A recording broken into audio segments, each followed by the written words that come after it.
welcome to From the Heart. I'm your host, Bernita Jackson, and we're back. I am going to continue a conversation that we started with four of my new colleagues and friends. We have Dee Dee Artist. She is the Director of Family and Children's Services.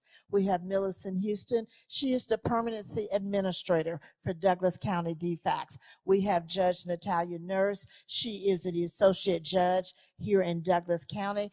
And we have Katie Hilbert. She is the CASA administrator. So now, ladies, as we continue our conversation about our children here in Douglas County, what is it that you would like for those who are watching us to know about our children here in the county and their needs relating to foster care?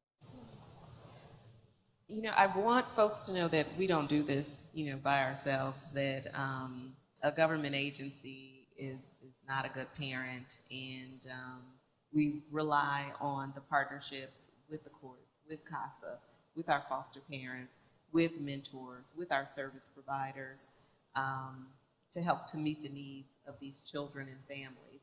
And so it's really important there's room at the table for folks to feel welcome and to know that there are opportunities to serve in different capacities. Judge Nurse. Yes, ma'am. What is it that you would like? I know you see all types of cases. So what is it that, I as a citizen, what is it that you would like to share with those watching this afternoon about our children and the need for those of us in our beloved community to be involved? Well, we certainly could benefit from having more foster homes in Douglas County. We are thankful for the ones that we have, but we are always willing to have more.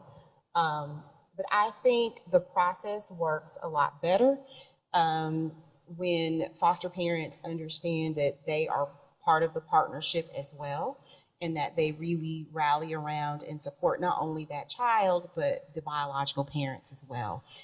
Some of the success stories that have come out of our court, even when the children are returned and they go back to mom and dad still have that rapport with the foster parents. And sometimes the children may even refer to the foster parents as their grandparents. And so they continue to be a family unit. And so the more love and support that child has, the better. And so it's a lot easier when we don't have, a tug of war between foster and biological mom, but when they are meshing together and working. And Bernita, I'd like to add to that, because when we were talking about the different type of caregivers that you can be, there primarily is three different type of caregivers that a person who wants to help become a foster parent can choose to be. And one of them is called a partnership parent, and that's exactly what it is, what it sounds like, is that they are coming in to partner with the department, with the family, with the providers in the courts in securing and helping that child grow, right? Meeting that child's needs and nurturing that child. Their purpose is strictly just to foster that child. We also have resource parents. They can choose to elect to be a resource parent, in which they are open to adoption, but their primary focus is fostering children. But in the event that those children could not be returned home, and we do have to look at an alternative that child may have to be, the rights of the parents need to be terminated and the child be adopted, they are open for adoption. And then, of course, the last category is adoption parents. We do have parents who just reach out to us who want to be adoptive parents, and that's what they're interested in. So, I agree with Judge Nurse that, partnership parents works best when they truly are being that partner with the family. So, Katie, what is it that you would like our community to know about CASA? I think you're one of our kind of hidden treasures. Everyone doesn't know that you're there. Yes, and I appreciate you having us here so much, because there's so much I want the community to know about child welfare, about becoming a court-appointed special advocate. Is that, it's hard to, peel back those layers and really look into a system like child welfare. But knowing that, we are human beings in this work, right? And that we want the community to come and get involved. And, want the community to be a part of the solution, right, with these children and with these families, because it is a system, and it is a heartbreaking one at times, but that there are people involved at all levels in all departments who want the best for these children. And if you have it in your heart to be a foster parent, please be a foster parent. I want you to be a foster parent. But if you can't foster, you can become a CASA volunteer. If you can't become a CASA, you can be a mentor. There's so many ways to support, so many. You can support our Foster Parent Association. They have meetings, well, pre-COVID, they had in-person meetings, and maybe you have a restaurant and you want to donate dinner for their meeting. So there's just so many things that you can do to be supportive and help these children and families heal. I did want to share one other role that the foster parent can play, and that's the respite foster parent. Yes. And those are folks who just give our long-term foster parents a break. Or maybe a child comes in and we need emergency placement. And so those are folks who can open their homes for a short period of time without having the long-term commitment. They would need to go through the same process, but up to 14 days maybe at a time, you would have a child in your home.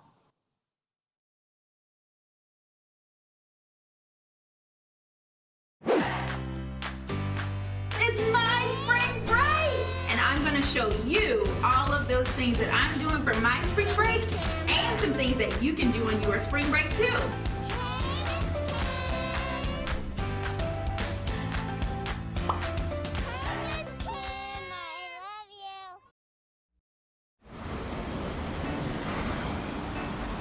Hey, let's check out this park.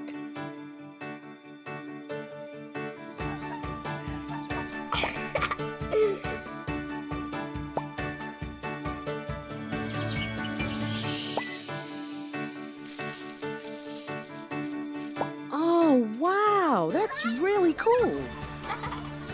To find a great local park or forest near you, go to discovertheforest.org. Why am I not married? It's like, if you're not married, something is wrong with you. I'm comfortable with who I am. Would I like to get married one day? Of course. But if I don't, I'll be okay. Just continue to live your life, find your purpose, work on yourself.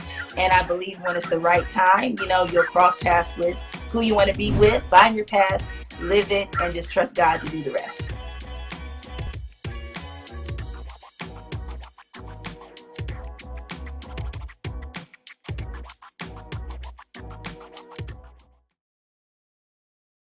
In preparing for the respite care, is that the same training? Is that, because I can only imagine about the time you get attached to that little one, they're leaving you again. So what is the self-care plan for our foster parents? Because I know somebody needs to kind of look after them.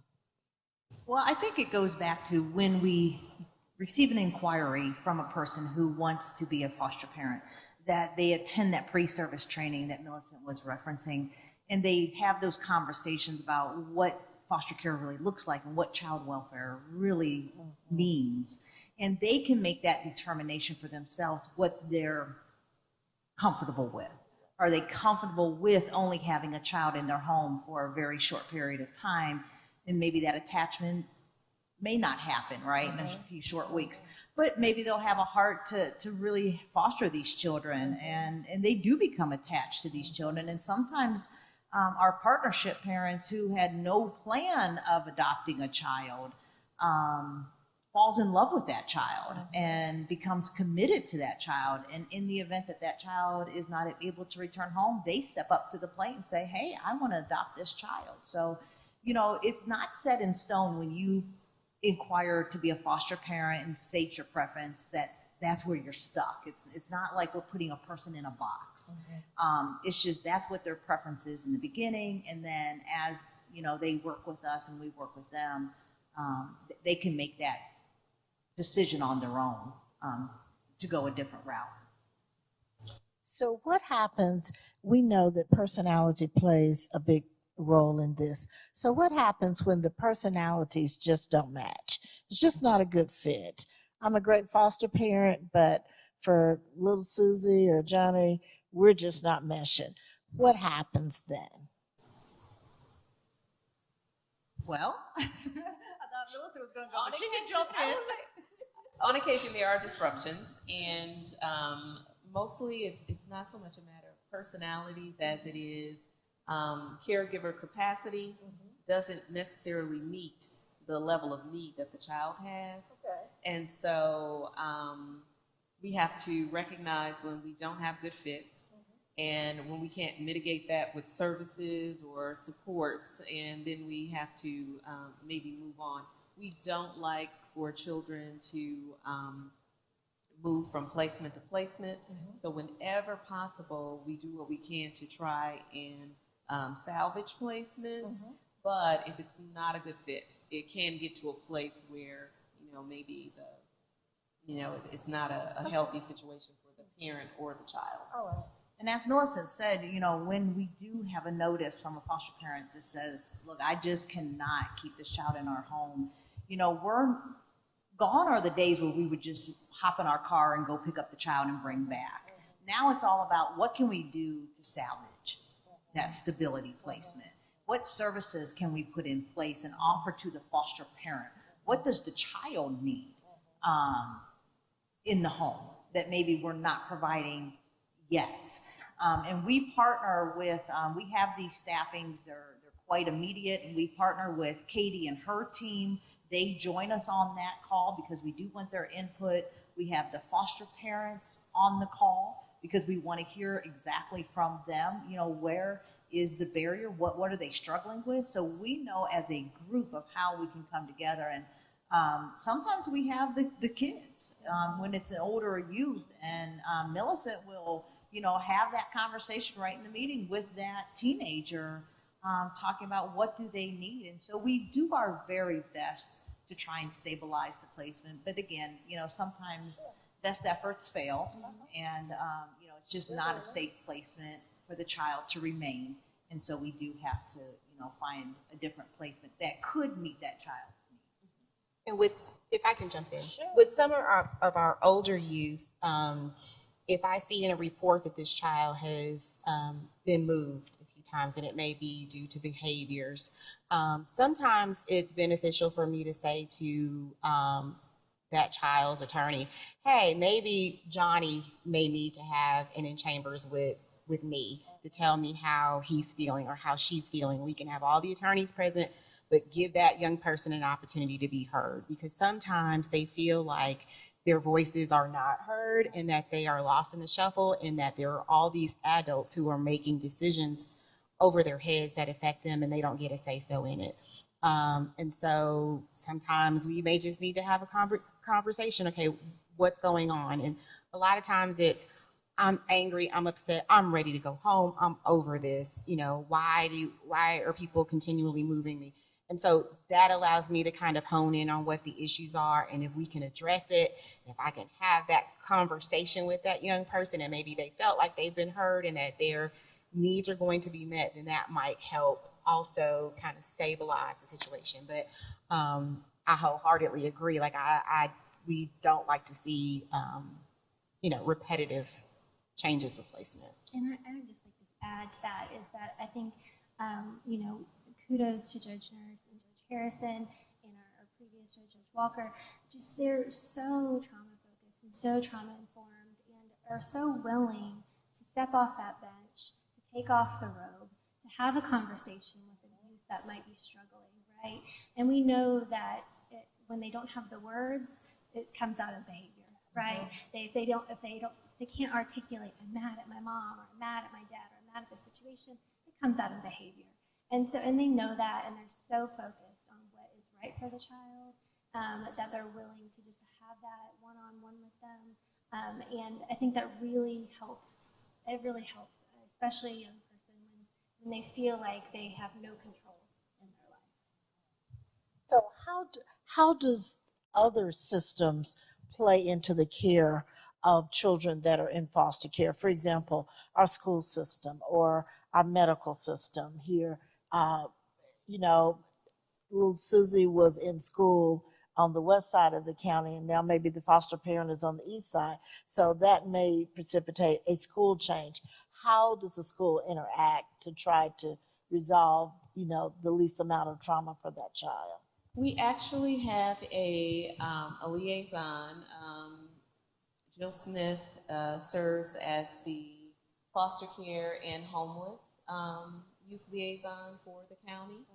And she actually partners with our case managers to ensure that young people, they're able to remain in their school to help to have some sense of normalcy so that they can, if they stay in the county, and help us to arrange for transportation and that kind of thing. So we do have a partner and a liaison who works directly with the county to facilitate that.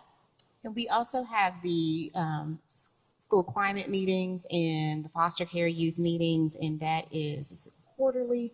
Yeah. That we meet over at the school board annex building, and I attend, Judge Harrison attends, Dee Dee, Millicent, Katie is in those meetings. We have some of our juvenile public defender attorneys there. We have lots of folks from the school system, and it pre-COVID literally was a big round table where we looked at the numbers and we identified various youth that were in foster care, and maybe there had been school changes, et cetera. So that is our way of keeping the pulse on what's going on with our foster care youth as far as what's going on with them in the school system. And also our Chief Superior Court Judge, Judge Emerson, usually is involved in that meeting as well and heads that up. So we talked about our children being heard, but does the birth parent have a voice in all of this? We know that is where the original issue began, but now my child is in foster care. How do I reach out? How do I still continue in some way of parenting, or at least being aware of what's happening with, my son or daughter? Well, we have monthly contact with our parents, and primarily we're talking about the case plan and the services that is being provided to them and how they're progressing. But we also are obligated to formulate visits with the birth parents and their children while they're in foster care. And of course, pre-COVID, it was all face-to-face visits, and then that was kind of put on the back burner, and there was a lot of more so virtual visits. But we're getting back to the face-to-face visits. We've been integrating those visits face-to-face over the last couple months now, since it's been a lot more safer for everyone, and that the foster parents feel safe for the kids to go visit their parents face-to-face. We want to look at everybody's perspective on that. But so we do offer that, but in partnership parenting, and what foster parents are taught when they go through their training to become a foster parent, is one aspect is how do they include the birth parents in raising the children. And it might just be that they allow the birth parent to call the child at night to say goodnight, or maybe do a Zoom call and help them with their homework, invite them to school musicals or athletic events that the child might be involved with, so that it's the foster parents and the birth parents. And as long as the department holds temporary custody of a child, we ask parents' opinions whether the child can travel out of state with their foster parents, or if the foster parent feels the child needs a haircut.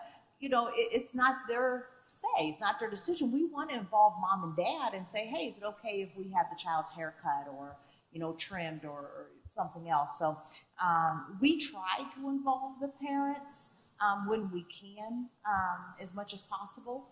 And, as long as it's not an emergency situation or would jeopardize the safety of the children. But we try to incorporate the parents, because once we know that when those children return back home, the parents are back full-time parents, right? They're having to deal with the school and the extracurricular activities of that child, the therapies and the counselings and everything that pertains to that child. So we try not to abscond them during the time the child is in foster care, but include them. And I would say, as a court system, once we have entered a removal order, we know that that 72-hour hearing is going to come up immediately. And so we do early appointment of attorneys for mom, dad, and child. So day one, when parent steps foot into courtroom, whether it's in person or on Zoom, they've got court-appointed counsel. That person can walk them through the process and help them understand what their rights are, and advocate for them. And at the PPH hearing, we are always asking, okay, what's visitation going to look like?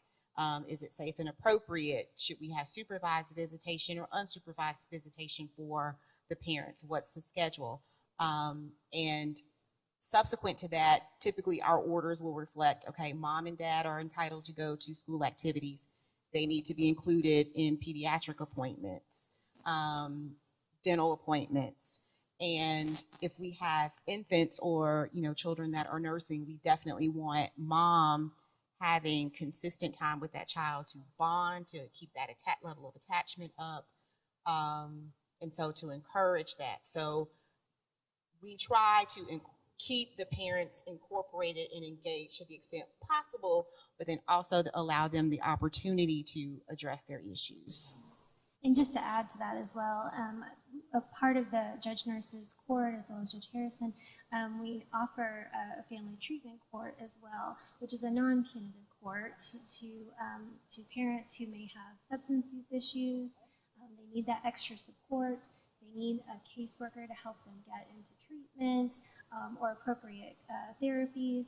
And that is something that I think has been really successful, that the parents can have that additional help while they're sorting out what they need to sort out. So, and that's something that I think is not totally unique to Georgia, but we've been doing it for quite a while. Quite a while. And we've successful parents who are able to overcome their youth and are able to safely parent again.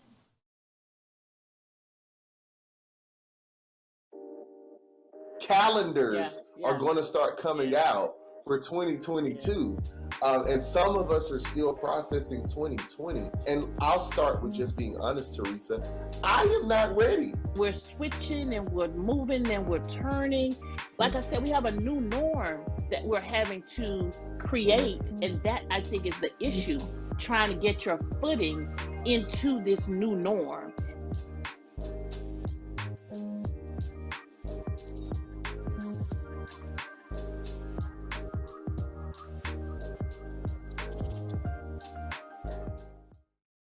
Hey Bobo, do trees tell each other stories? I'm sorry, I'm afraid I don't know that. Hey, why don't we go find out? Listen. Do clouds take naps? I couldn't tell you. Dad, do stars visit their friends? Look!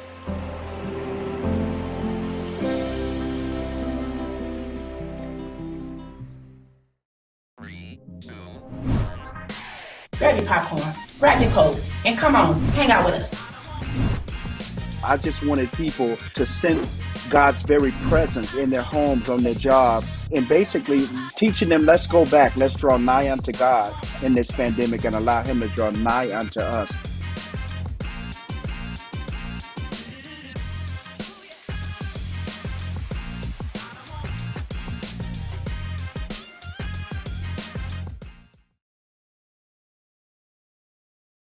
So one of the things, it takes a person that is trained and skilled and talented, but it is also a matter of the heart. So ladies, share with me what brought you into this field of child welfare. Well, for me, I think it chose me, to be honest with you. I went to college to be an accountant.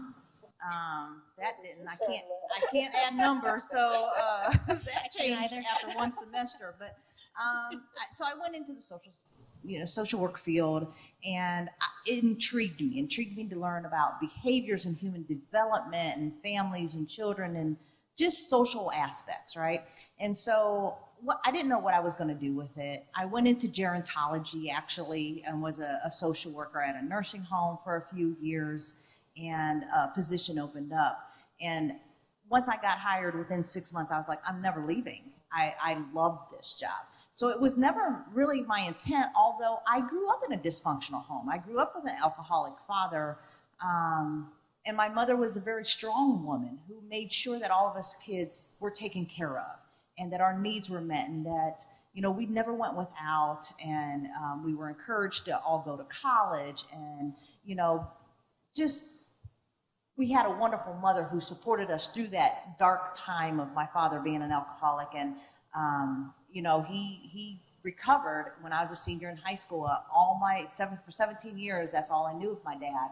And when I turned 17, he just stopped drinking and never drank again. And so sometimes I bring that aspect to my job, knowing that you can succeed even growing in a dysfunctional environment. But you have to have support systems. You have to have friends, and you have to have teachers that take you under their wing, and maybe another parent who can support you. And, you know, and I realized with my father, he didn't mean to do it to harm us children. You know, it was a disease for him. And so when we're working with families, we kind of have that empathy for our families and not judgmental. Mine actually started within the church. My father was a pastor. My mom was a school teacher. And I taught a group of kids from the community, little Bible study classes. I was actually going to school for journalism. However, I found that I received more joy from the work that I was doing, you know, with the children than anything else. And I actually ended up switching majors, and it was not supported by my family. They said, "Millie, girl, you don't have to get a degree to do good. You just have to volunteer." But it has been the most rewarding field, as challenging as the work can be. I would not have my daughter and son-in-law and grandchildren, and so this field has given back so much. So as much as you put into it, you receive back, and 2, 3, 4, 10-fold. So right out of law school, I went to work for large firms, and, you know, the coveted positions, the pay was great, but I had absolutely no free time, no personal life. And one day I just said, okay, this is not for me. So I went and I hung out my own shingles, started my own practice, and actually took on a case involving the department. Was a maternal aunt. Her 3 nieces had been in foster care, and she was doing everything in her power to try to figure out the process and how to get involved to even be considered for placement. And so I took the case on, and those girls were placed with her. And to this day, that's been years ago, to this day, I still get pictures, I still get updates. You know, we communicate with each other, and the girls are doing well, but it was that type of reward that just kind of touched my heart, and that's what makes the not so good days worth it. When I came here to Douglas County, I was a juvenile public defender, then I just started taking contract work, had the opportunity to kind of watch Judge Peggy Walker, who was our juvenile court judge for years, and those of you who know her know yes. She's absolutely phenomenal. Yes. But she was not only a great judge, but was a great teacher. And so if you listen to her and you follow her, you know, it all started to gel for me. And so when she retired in 2019, Judge Harrison was appointed chief judge, and Judge Harrison appointed me. In 2019, I did seek certification as a child welfare law specialist through National Association of Counsel for Children, which is a very difficult exam, but I did receive certification. And so I just love what I do. I wouldn't change anything for the world. And I tell all of the kids that come in front of me, whether it's dependency or delinquents, I treat you just like my kids and how I would want other people to treat my children. And so it's just something that I'm really passionate about and something that I love to do. Well, so how I came in, I graduated from college and at the wonderful time of 2008, at the height of the economic downturn. So I studied sociology in school. Communities and families and those dynamics had always really fascinated me, and I wanted to be a part of systems that helped children and families. And so I couldn't find a job, right? I think all of us could probably understand that at the time was difficult. And so I was still working a college job, and a friend of mine called me up and said, hey, my dad is doing this thing, it's called CASA, and I think you would really like it. And so she told me about it, and I went online and I looked it up, and I thought, oh yeah, that is something I could do, and I can do it right now, right? You don't have to have a degree to volunteer or to do good in the community, right? So I signed up, and in 2009 I was sworn in Newton County, and I loved it. I just loved the work. I loved the work from day one. I served many families, and I could rattle their names off to you right now, but I won't. And I just had a heart for it. And when the opportunity came along to become an advocacy coordinator in Rockdale County, I jumped at the chance. And I said, yes, please hire me. I want to do this. I've been volunteering for a while. I want to do this full time. And so luckily they hired me. I was able to support volunteers in Rockdale County for several years. And then in 2012, I came on as the director here in Douglas County. And it's just been this amazing ride, right? So I've kind of been at every level of our organization. I've been thankful to having served as a board member of our parent organization, Georgia CASA. And it's just been a really fantastic opportunity to serve. And the Honorable Judge Peggy Walker's court for so many years, and as Judge Nurse said, that was quite the learning opportunity, and I've just taken so much away from these wonderful women in this work, and to be able to continue to serve Judge Harrison and Judge Nurse is just, my dream job. It really is. It is my dream job. Amazing. So, yeah. Amazing. Well, I want to say thank you to all of my new friends who have joined us this afternoon. And at the end of the show, there will be a list of how you can reach out to these ladies, how you can get involved. It is important that we become a problem-solving part, a solution to our beloved community, to these children that we hold most dearly in our hearts. It takes a village. And so this evening, I want to say thank you all for coming and spending a little time with me and having this amazing conversation. Again, thank you for joining us from the heart. Remember, all the life matters comes from the heart. I am your host, Bernita Jackson, and thank you so much for joining us.